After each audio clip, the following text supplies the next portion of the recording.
da la oportunidad de reunirnos por estos medios para compartir su palabra. Gracias al nombre del Señor. Le damos la bienvenida también a todas las personas que en este momento se están integrando con nosotros a través de la transmisión que estamos haciendo por Facebook Live.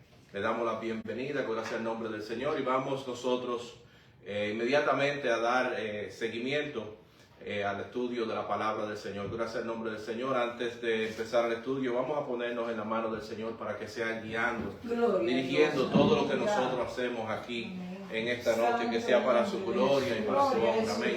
Amante Dios y Padre Celestial, Señor, te exaltamos, Señor, te alabamos, Señor, glorificamos tu santo y bendito nombre. Te damos gracias, Dios mío, Señor, porque tú has sido bueno, Señor. Estamos aquí para honrarte, para agradecerte. Te pedimos, Dios mío, que seas tú guiando, dirigiendo, Dios mío, todo lo que nosotros hacemos aquí esta noche, Dios mío, que seas tú trayendo una palabra, Señor, una palabra, Señor, que tu Espíritu Santo guía y dirige, Padre Santo, lo que nosotros tenemos, dando una palabra, Señor, a nuestros corazones, Señor, una palabra que nos fortalezca, que nos guíe, Padre Santo, y nos prepare, Dios mío, para todo, Señor, lo que nosotros tenemos que enfrentar. Te damos gracias y todo te lo pedimos en el nombre de Jesús. Amén. Amén y amén. Nosotros, la semana pasada, vimos el desenlace de lo que sucedió después de la rebelión de Absalón. Vimos que el ejército que llevaba David, vimos que prevaleció en contra del ejército que llevaba Absalón. Absalón, al encontrarse con los hombres de David, salió huyendo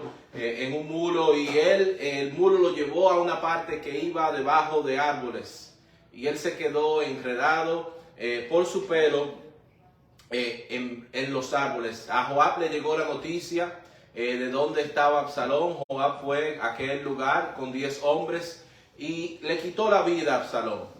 Y terminamos nosotros el estudio de la semana pasada viendo que cuando David recibió la noticia de la muerte de Absalón, el lamento, el dolor que experimentó David, lo vemos en 2 de Samuel capítulo 18 versículo 33, las palabras de David. David dijo, entonces el rey se turbó y subió a la sala de la puerta y lloró, y yendo decía así: hijo mío Absalón, hijo mío Absalón, ¿quién me diera que muriera yo en lugar de ti? Absalón, hijo mío, hijo mío. Hoy vamos a continuar nosotros el estudio de 2 de Samuel con el capítulo 19. Vamos a ver los primeros 8 versículos del capítulo 19 de 2 de Samuel. Amén. Dice la palabra de Dios: dieron aviso a Joab, he aquí el rey llora y hace duelo por Absalón. Y se volvió aquel día la victoria en luto para todo el pueblo, porque oyó decir el pueblo aquel día que el rey tenía dolor por su hijo. Y entró el pueblo aquel día en la ciudad escondidamente, como suele entrar a escondidas el pueblo avergonzado que ha huido de la batalla. Mas el rey, cubierto el rostro, clamaba en alta voz: hijo mío Absalón, Absalón, hijo mío. Entonces Joab vino al rey en la casa y dijo: hoy has avergonzado el rostro de todos tus siervos, que hoy han librado tu vida y la vida de tus hijos y de tus hijas, y de la vida de tus mujeres y la vida de tus concubinas, amando a los que te aborrecen y aborreciendo a los que te aman, porque hoy has declarado que nada te importan tus príncipes y siervos, pues hoy me has hecho ver claramente que si Absalón viviera, aunque todos nosotros estuviéramos muertos, entonces estarías contento. Levántate pues ahora y ve afuera, y habla bondadosamente a tus siervos, porque juro por Jehová que si no sales, no quedará ni un hombre contigo esta noche, y esto te será peor que todos los males que te han sobrevenido desde tu juventud hasta ahora. Entonces se levantó el rey y se sentó a la puerta, y fue dado aviso a todo el pueblo diciendo: he aquí el rey está sentado a la puerta. Y vino todo el pueblo delante del rey, pero Israel había huido cada uno a su tierra. Cuando nosotros vemos lo que es un conflicto, una guerra, es un evento cruel, es un evento que está lleno de destrucción, de muerte, Y por eso vemos que típicamente cuando un ejército regresa victorioso de una guerra, lo que típicamente sucede es que hay una gran celebración y es porque no es para menos. Porque ¿cuál sería la alternativa? ¿Qué sucede si no salen victoriosos? Significa que tal vez hubiesen perdido la muerte, hubiesen muerto. Precisamente por eso es que después de una victoria hay gran celebración, pero debido al dolor que tenía el rey David por la muerte de su hijo Absalón, dice que el pueblo regresó escondidamente, regresaron callados, respetando el dolor que tenía el rey David. Llegaron como quienes han llegado de una derrota, llegaron como un pueblo que llegó avergonzado, pero todo eso respetando el dolor que el rey estaba pasando por la muerte de Absalón. Y no es para menos, aunque Absalón fue alguien malvado, aunque Absalón fue alguien que hizo mucho mal, que buscaba a su propio padre para matarlo. Absalón era hijo de David. Eso no se lo quita a nadie.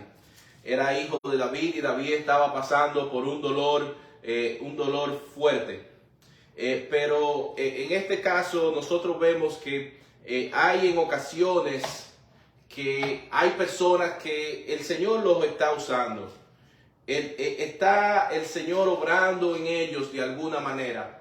Y el enemigo busca la forma de cómo poder influenciar, cómo poder detener lo que Dios está haciendo a través de una persona. Y lamentablemente muchas veces utiliza personas que son cercanas, personas que son vulnerables. Y en esta ocasión el mismo hijo de David.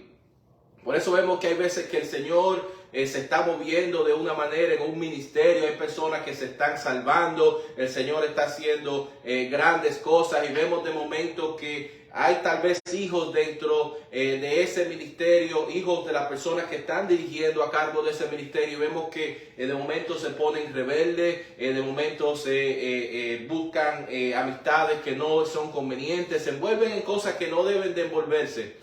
Y hay veces que uno ve esas situaciones y puede pensar que tal vez es alguna coincidencia, pero no necesariamente es así, sino que la familia de esas personas tienen un interés especial del enemigo para tratar de frenar, de detener lo que Dios está haciendo a través de aquella persona. En este caso, en el caso de David, nosotros vemos que aunque una persona esté pasando por dolor, esté pasando por tristeza, nosotros no podemos permanecer en ese estado para siempre. Llega un tiempo en el cual nosotros tenemos que proseguir, tenemos que seguir de acuerdo, cumpliendo lo que el Señor nos ha encomendado. Tenemos que seguir cumpliendo cuáles son nuestras responsabilidades. Nosotros vemos el ejemplo en el caso de Aarón. En el caso de Aarón tenía dos hijos que habían dentro del tabernáculo, habían ofrecido fuego extraño a Jehová y por eso perdieron la vida. Perdieron la vida por las acciones a que se dedicaron. Dios le quitó la vida. Vemos cuál fue el mensaje que le dio Moisés en aquella ocasión a Aarón. Lo vemos en Levítico capítulo 10, versículos 6 y 7. Dice: entonces Moisés dijo a Aarón y a Eleazar e Itamar, sus hijos: no descubriráis vuestras cabezas, ni rasguéis vuestros vestidos en señal del duelo, para que no muráis, ni se levante la ira sobre toda la congregación. Pero vuestros hermanos, toda la casa de Israel, sí lamentarán por el incendio que Jehová ha hecho. Ni saldréis de la puerta del tabernáculo de reunión, porque moriréis, por cuanto el aceite de la unción de Jehová está sobre vosotros. Y ellos hicieron conforme al dicho de Moisés. O sea que la responsabilidad que llevaba Aarón tenía más importancia que las circunstancias que estaba pasando él en aquel momento. Y esto es muy importante. En Joab, que le lleva esta noticia a David, nosotros vemos un personaje que estábamos comentando la semana pasada, un personaje que es complicado. Él fue quien le había quitado la vida a Absalón. Es posible que hasta este momento David puede ser que no se haya enterado de que Joab había sido quien le había quitado la vida a Absalón. Pero en Joab nosotros vemos a alguien quien es fiel, es leal a David, pero es alguien quien es sanguinario. Alguien que no le importa quitar a nadie por el medio conforme a cumplir el objetivo que él tiene. Pero para lo que él se dedica, para lo que es comandar un ejército, para la guerra, Joab había sido el hombre perfecto. Porque lo que es Joab y Abisai, la función en la cual ellos se desempeñaban, a ellos no podía temblarle el pulso cuando era hora de hacer cumplir y eliminar al enemigo que ellos tenían de frente. Este es Joab, el que nosotros vemos aquí en el día de hoy. Yo creo, en mi opinión, que las palabras de Joab fueron severas en contra de David, fueron fuertes. Tal vez no tuvieron el tacto necesario, pero en mi opinión el mensaje es muy válido, el mensaje es a tiempo. David necesitaba cambiar su enfoque. Joab conocía cuál era el pulso del pueblo. Joab conocía cuál era el comentario, lo que la gente hablaba en la calle. Y Joab sabía que si David no salía de ese episodio que él estaba pasando de dolor y de depresión, las cosas iban a empeorar. Vemos aquí que se nos empieza a hablar de las tribus de Israel y puede que suceda, sea un poquito confuso. Lo que sucede es que comienza a hacernos referencia a lo que sucedería en el futuro de una división entre lo que son las tribus del norte y las tribus del sur. Hay veces que vamos a comenzar a hablar que se nos habla acerca de las tribus de Israel y está haciendo referencia a las tribus que están en la parte norte y de Judá, o el reino del sur, que son las tribus de Judá y la tribu de Benjamín. Vemos que en este capítulo comienzan a suceder diferencias entre las tribus, porque Judá no había tomado ninguna acción para después de la victoria de David para hacerlos regresar, sino que las 10 tribus de Israel, las tribus del norte, sí habían tomado acción para hacer que David regrese a su posición, regresara a Jerusalén.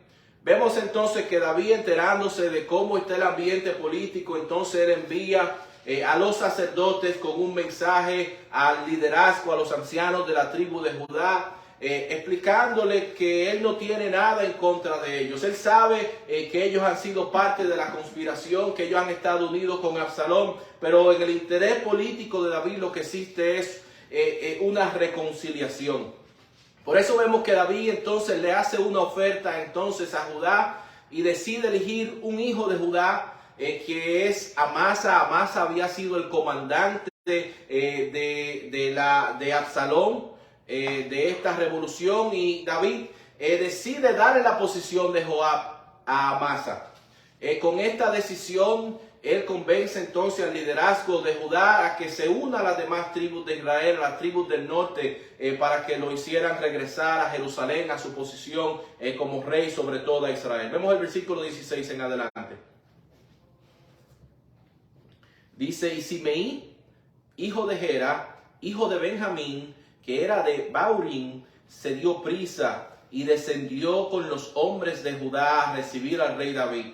Con él venían 1000 hombres de Benjamín, asimismo Siba, criado de la casa de Saúl, con sus 15 hijos y sus 20 siervos, los cuales pasaron el Jordán delante del rey, y cruzaron el vado para pasar a la familia del rey y para hacer lo que a él le pareciera.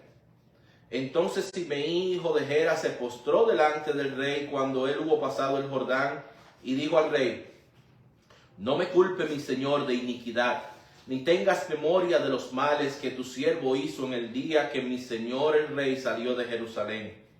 No los guarde el rey en su corazón, porque yo tu siervo reconozco haber pecado, y he venido hoy el primero de toda la casa de José, para descender a recibir a mi señor el rey.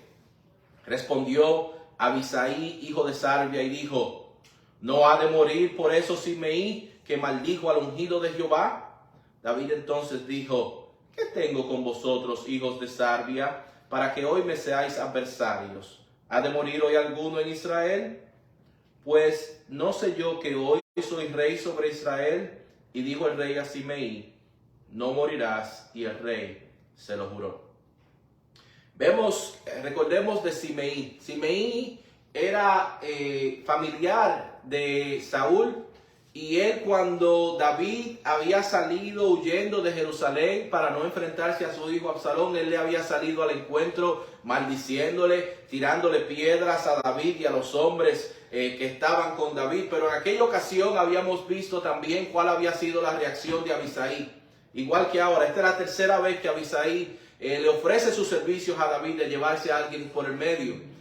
Abisai, así como Joab, era fiel a David, pero era alguien que era necesario que David estuviese cerca, porque eran personas que eran necesarias para hacer cumplir los propósitos del reino. Por eso era alguien sanguinario, era un soldado valiente, era alguien que no le temblaba el pulso para llevarse a alguien por el medio. Era aquel que, cuando habían encontrado a Saúl durmiendo con la lanza en el piso, le había dicho a David, con su propia lanza, ni siquiera le va a dar tiempo de moverse, no va a saber lo que le sucedió.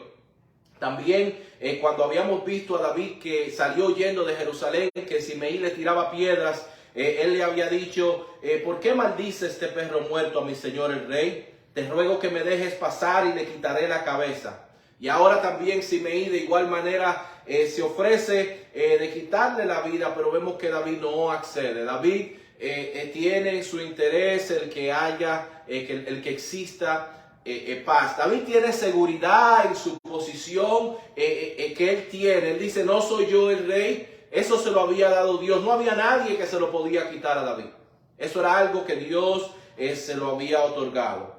Pero en Simeí, en la actitud de Simeí, en la falta de perdón, nosotros vemos lo que podríamos ver en el día de hoy, la actitud de alguien quien es religioso. Y es algo que existe mucho en el día de hoy, es algo que al ser humano, al cristiano, le es fácil caer en ese estatus de religioso, de yo recibí perdón de Dios, pero los pecados del otro son muy grandes para ser perdonados por Dios.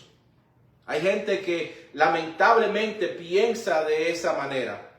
Pero en Romanos capítulo 5, versículo 8, la palabra de Dios nos dice, mas Dios muestra su amor para con nosotros, en que siendo aún pecadores, Cristo murió por nosotros. Amén. Vemos en nosotros, en David, alguien que, aunque él había vivido en aquel tiempo, aunque la conducta, lo que se esperaba del comportamiento, de cómo él reaccionara en aquel tiempo, no fue la manera en la que David reaccionó, no fue la manera en que David se comportó, sino que David le extendió misericordia a Simeí, le dio misericordia, algo que Simeí no se merecía. Gloria sea el nombre del Señor.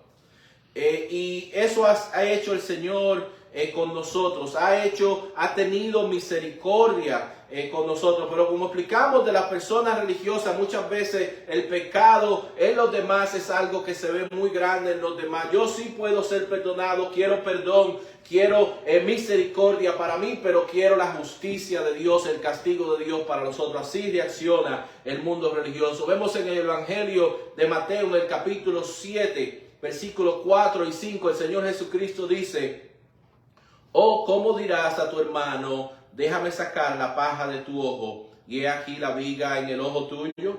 Hipócrita, saca primero la viga de tu propio ojo, y entonces verás bien para sacar la paja del ojo de tu hermano. Como dijimos, el religioso quiere la misericordia de Dios para él, pero quiere la justicia de Dios para los demás. El Señor Jesucristo también en la oración modelo enseñó, y lo vemos en Mateo capítulo 6, versículo 12, enseñó en relación a la oración, enseñando a orar a sus discípulos, dijo como parte de la oración, y perdónanos nuestras deudas, como también nosotros perdonamos a nuestros deudores. Y esta es la actitud que nosotros vemos en el rey David. David había sido alguien quien Dios había perdonado, y es alguien que vemos extender misericordia en esta situación a Simeí. Dice el versículo 24 en adelante. También Mefiboset, hijo de Saúl, descendió a recibir al rey. No había lavado sus pies, ni había cortado su barba, ni tampoco había lavado sus vestidos, desde el día que el rey salió hasta el día en que volvió en paz. Y luego que vino él a Jerusalén a recibir al rey, el rey le dijo: Mefiboset, ¿por qué no fuiste conmigo? Y él respondió: Rey, señor mío, mi siervo me engañó, pues tu siervo había dicho: enalbardame un asno y montaré en él e iré al rey, porque tu siervo es cojo. Pero él ha calumniado a tu siervo delante de mi señor el rey. Mas mi señor el rey es como un ángel de Dios. Haz pues lo que bien te parezca. Nosotros habíamos visto anteriormente que cuando David había salido de Jerusalén, Siba le había salido al encuentro y le había llevado varias provisiones para el sustento de David y de los hombres que andaban con él y de sus familias también. Y cuando David en aquella ocasión le había preguntado acerca de Mefiboset, vimos que Siba le mintió a David y le dijo que Mefiboset estaba esperando que las cosas, que los eventos que estaban sucediendo resultaran en que el reino le regresara a la familia de Saúl. Y David, sin escuchar cuál era la versión de Mefiboset, sin indagar más en el asunto, había tomado una decisión de quitarle todo lo que él le había dado previamente a Mefiboset y entregárselo a Siba. Y vimos en esto que la falla que hubo en David, que sin indagar, sin investigar la información que Siba le dio en aquel momento, él obró. Podríamos ver la situación en la que David se encuentra huyendo. Hay muchas circunstancias que le están sucediendo en ese momento, pero en ese momento tomó esa decisión precipitadamente. Y vemos que hay personas que cuando presentan su caso se presentan de momento como la víctima de la situación, como el que ha sido ofendido, como el que ha sido aplastado, pero cuando se investigan los hechos, son ellos los lobos. Se presentan como las ovejas, pero cuando vemos los hechos, son ellos los lobos. Vemos en Proverbios capítulo 18, versículo 17, la palabra dice: justo parece el primero que aboga por su causa, pero viene su adversario y le descubre. Y eso es lo que está sucediendo ahora con Mefiboset. Vemos que cuando David se encuentra con Mefiboset, es evidente la situación en la que Mefiboset ha estado. Mefiboset ha estado en una situación de un luto desde que David salió huyendo. No se había afeitado, no se había bañado. Estaba en un sufrimiento profundo por la situación que había pasado el rey, que estaba pasando el rey, porque Mefiboset era alguien que tenía un corazón agradecido. Mefiboset era alguien que amaba a David. Mefiboset, incluso con sus acciones de él guardar luto, Absalón estando en Jerusalén, se estaba corriendo el chance de perder la vida. Porque aquel que estaba en luto, cuando Absalón estaba allí, estaba luto a causa de David, estaba en riesgo de perder su vida. Pero eso era la condición de Mefiboset. Mefiboset estaba dispuesto a dar su vida por el rey. Vemos el versículo 28 al 30. Porque, sigue Mefiboset hablando, porque toda la casa de mi padre era digna de muerte delante de mi señor el rey. Y tú pusiste a tu siervo entre los convidados a tu mesa. ¿Qué derecho pues tengo aún para clamar más al rey? Y el rey dijo: ¿para qué más palabras? Yo he determinado que tú y Siba os dividáis las tierras. Y Mefiboset dijo al rey: deja que él las tome todas, pues que mi señor el rey ha vuelto en paz a su casa. Gloria sea el nombre del Señor. Nosotros hemos, así como Mefiboset, hemos recibido lo que nosotros no nos merecemos. Hemos recibido un espacio en la mesa del rey. Gloria sea el nombre del Señor. Efesios capítulo 2, versículos 4 y 5 dice la palabra del Señor: pero Dios, que es rico en misericordia, por su gran amor con que nos amó, aun estando nosotros muertos en pecado, nos dio vida juntamente con Cristo. Por gracia sois salvos. Nosotros no somos merecedores. No somos merecedores de lo que Dios ha hecho por nosotros. Que nuestro agradecimiento al Señor sea como el agradecimiento que nosotros estamos viendo en el caso de Mefiboset. Mefiboset tiene las cosas claras. Tiene las cosas muy claras. Él sabe, él conoce que él no se merece la misericordia que David había tenido con él. Lo que se supone que sucediera, lo que era la costumbre, era que cuando el rey pasaba de manos, el reino pasaba de manos de una familia a otra, aquel que era el rey nuevo le quitaba la vida a todos los familiares del rey que él había sucedido, que él tomaba el puesto. Pero ese no fue el caso de David. David tuvo misericordia y Mefiboset entonces estaba sumamente agradecido. Él no exige, va a donde David exigiendo ningún derecho, sino que su gozo está en que el rey ha regresado. Gloria sea el nombre del Señor. Su gozo está en que el rey ha regresado. Gloria sea el nombre del Señor. El Señor nos ha dado un espacio, un puesto en su mesa. Gloria sea el nombre del Señor. En lo que Él se fue y promete que regrese, que regresará. Nosotros estamos en un momento en que tal vez pasemos por algunas dificultades, alguna necesidad, alguna prueba, pero que nuestro gozo, que nuestra felicidad esté en que nuestro rey regrese. Gloria sea el nombre del Señor, que nuestra expectativa esté en el retorno del Señor Jesucristo. Amén. Vemos la respuesta de David. David no quiere prolongar el asunto. David decide que dividir las pertenencias entre Mefiboset y darle la otra parte a Siba. Pero vemos que esas cosas a Mefiboset no le llaman la atención, como dijimos, esas cosas a Mefiboset, él está desinteresado, él le dice, se puede quedar con todas esas cosas. Mefiboset, las cosas materiales no le importan, y eran riquezas enormes, riquezas grandes, porque eran las riquezas de Saúl, pero a Mefiboset esas cosas no les importan, porque él tiene su mirada puesta, su interés puesto en el rey. Gloria sea el nombre del Señor.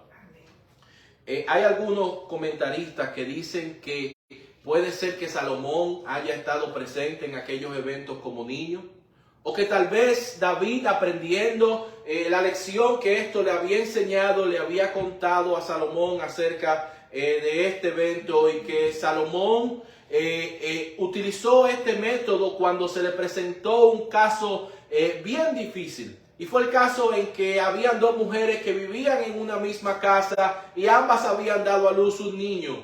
Y una de ellas durmiendo, parece que quedó dormida sobre el niño, tal vez lo asfixió y quedó muerto. Ella se dio cuenta y cambió su hijo por el hijo de la que estaba viva, le dio su hijo muerto y tomó el hijo vivo para ella. Se despertó la mujer, se dio cuenta que no era su hijo. Llevaron ese caso a donde Salomón.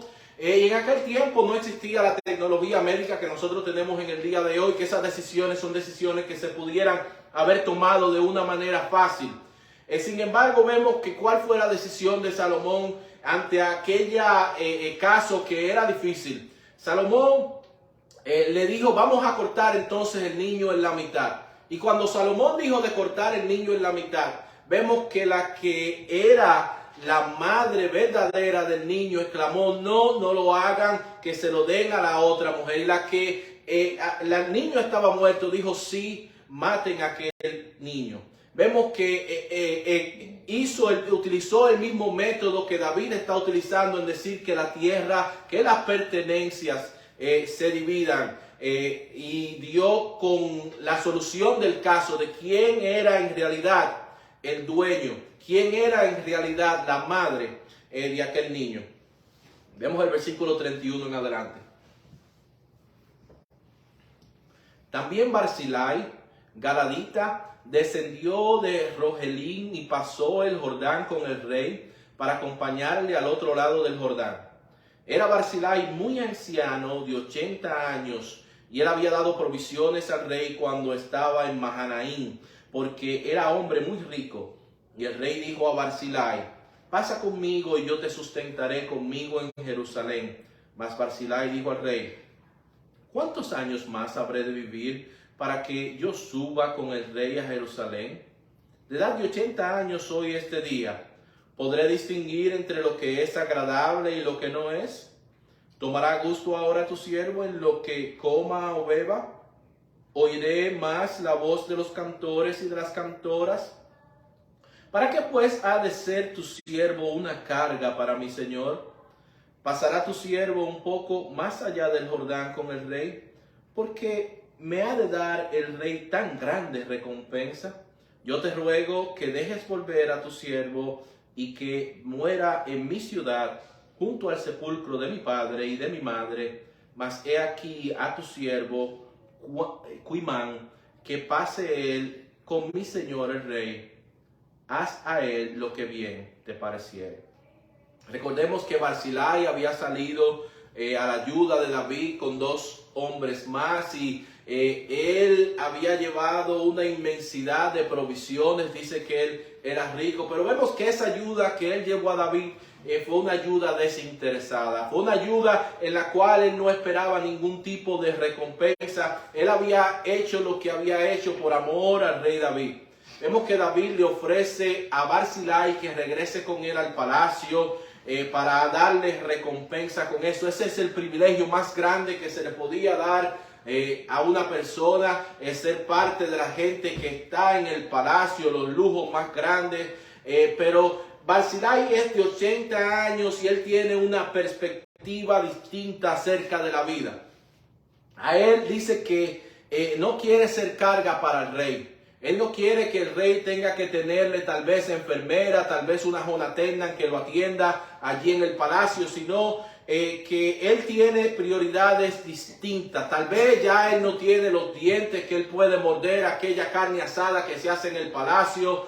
Ya no puede escuchar los salmos que se cantan y las melodías que se cantan en el palacio.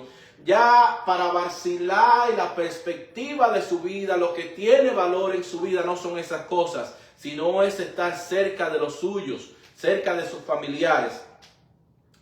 Cuando avanzamos en edad, esa es una de las cosas que sucede. No solamente las cosas que suceden con la cuestión de los dientes y la atención, sino que nosotros tenemos una perspectiva distinta en relación a qué nos ocupamos, al tiempo en que lo gastamos. Esta propuesta que le hizo David a Barzillai a sus 80 años, él tal vez joven tendría una perspectiva diferente, pero en este momento no. Nosotros también, antes de conocer al Señor, teníamos una perspectiva diferente, teníamos unas prioridades distintas a las que nosotros tenemos en el día de hoy. En el día de hoy nosotros, la prioridad de nosotros debe ser ser fieles al Señor. Gracias al nombre del Señor. La prioridad de nosotros debe ser hacer la voluntad del Señor en nuestras vidas. Gracias al nombre del Señor. Gálatas capítulo 2 versículo 20 nos explica, dice: con Cristo estoy juntamente crucificado, y ya no vivo yo, mas vive Cristo en mí, y lo que ahora vivo en la carne, lo vivo en la fe del Hijo de Dios, el cual me amó y se entregó a sí mismo por mí. Gracias al nombre del Señor, que la obra de Cristo en el Calvario debe de haber cambiado cuáles son nuestros intereses, cuáles son nuestras prioridades, en qué nosotros ocupamos nuestro tiempo. Gracias al nombre del Señor. Vamos al versículo 43 en adelante. Entonces respondieron los hombres de Israel y dijeron a los de Judá: nosotros tenemos en el rey 10 partes, y en el mismo David más que vosotros. ¿Por qué pues nos habéis tenido en poco? ¿No hablamos nosotros los primeros respecto de hacer volver a nuestro rey? Y las palabras de los hombres de Judá fueron más violentas que las de los hombres de Israel. Estamos viendo cómo está comenzando lo que es conflicto y división en lo que es la parte norte de Israel, las 10 tribus del norte y las tribus del sur. Ellos están reclamando que Judá, aunque era la tribu de donde venía David, no lo habían ido a buscar, que ellos primero mandaron a buscar a David y lo reconocieron como rey. Primero incluso le hacen quejas en relación a que están mirando como que a Judá se le está tratando de preferencia o algo así por el estilo. Pero ellos dicen, Judá responde que no fue así. Ellos no han recibido favores adicionales por ser parte de la tribu de donde viene el rey David. Pero comenzamos a ver parte de lo que sería la separación entre las tribus del norte y las tribus del sur. De aquí en adelante muchas veces vamos a ver que se nos refiere a las tribus de Israel con las 10 tribus del norte. A veces se le llama el reino del norte en los reyes, o a veces se le llama incluso a Efraín como la tribu más grande que hay en la parte norte, y el reino del sur como Judá. Gracias al nombre del Señor. Pero hasta aquí este capítulo, el capítulo número 19 de Segunda de Samuel, esperando que este estudio de la palabra haya sido de bendición para todas las personas que han estado con nosotros. Vamos a despedir orando. Amante Dios y Padre Celestial, Señor, te damos gracias, Dios mío, porque tú eres bueno, Señor. Te damos gracias por tu misericordia, Padre Santo, Señor, reconociendo que no nos merecemos lo que tú has hecho, Señor, por nosotros, pero tú te has complacido en hacerlo, Dios mío, y por eso tenemos corazones agradecidos, queremos honrarte, queremos servirte, Padre Santo, Señor. Te damos gracias, Dios mío. Te pedimos que este estudio, Dios mío, donde quiera que haya llegado, haya sido de bendición, Padre Santo. Que nosotros podamos poner cada persona que ha escuchado este estudio en prioridad, servirte, hacer tu voluntad, Señor, con corazones agradecidos, Señor, sabiendo que tú nos has amado primero, sabiendo la obra que tú has hecho por nosotros, Dios mío. Te damos gracias, Dios mío, y todo te lo pedimos en el nombre de Jesús. Amén y amén. Hasta aquí el estudio de la palabra en el día de hoy, esperando que haya sido de bendición. Les exhorto que para la semana próxima, antes del próximo estudio, que lean anticipadamente el próximo capítulo, el capítulo 20. Yo sé que será de bendición. Dios les continúe bendiciendo. Amén.